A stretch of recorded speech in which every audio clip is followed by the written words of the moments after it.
Hello, नमस्कार. मी पूजा तुमचं खूप सारं स्वागत करते आपल्या एका नवीन व्हिडिओमध्ये. जसं की मी कालच्या व्हिडिओमध्ये तुम्हाला सांगितलं होतं की मी श्रावणच्या अगोदरच ही साफसफाई करायला घेतली, म्हणजे श्रावण मास आरंभ होत आहे तेव्हाच. तर इतर डबे वगैरे बाहेर जे काढून घेतले सगळे. तर हा व्हिडिओ खूप म्हणजे पहिले शूट केलेला आहे, पण तो तुम्हाला आता मिळतो आहे, म्हणजे श्रावण लागण्याच्या अगोदर दीप अमावस्येच्या आदल्या दिवशीचा हा व्हिडिओ आहे.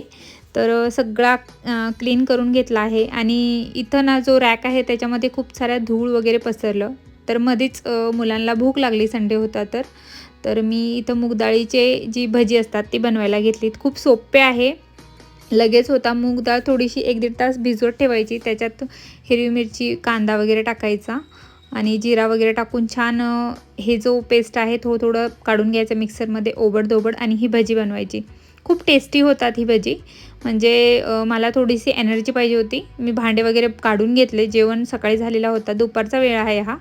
तर हे सगळं काढून घेतलं आणि तोपर्यंत जोपर्यंत ही भजी वगैरे होत आहे, चहा वगैरे ठेवला, ते घेतलं. थोडीशी एनर्जी येते म्हणून थोडंसं हे खाऊन वगैरे नंतर मी भांडे धुवायला सुरुवात केली. तर अशा प्रकारे ही इथं चहाही झालेला आहे. चहा मीच म्हणजे घेते, मुलांना वगैरे काही चहा देत नाही. तर मी चहा घेते, त्याच्यानंतर परत मी भांडे वगैरे धुवायला सुरुवात केली.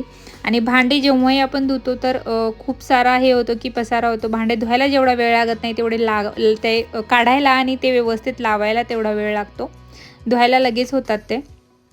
तर इथं भांडे वगैरे धुवून घेत आहे आणि मी ना धुणार नव्हते, म्हणजे आता थोड्या दिवसात गणपतीच्या अगोदर काढणार होते, पण घरात एवढा असं ते मला चिडचिड व्हायला लागलेली होती. ते भांड्यांचं वरचं ते हे थर बघून असा काळपट थर आलेला, कारण पाऊस खूप आहे त्याच्यामुळे बुरशी वगैरे लागते. आणि नंतर तुम्हाला दाखवते मी की अशा प्रकारे मी धुवून घेतले आहे डबे वगैरे आणि आता लावून घेते. तर आय होप तुम्हाला छोटासा व्हिडिओ आवडला असेल तर लाईक, शेअर, सबस्क्राईब करा. परत भेटूया एका नवीन व्हिडिओमध्ये. तोपर्यंत धन्यवाद.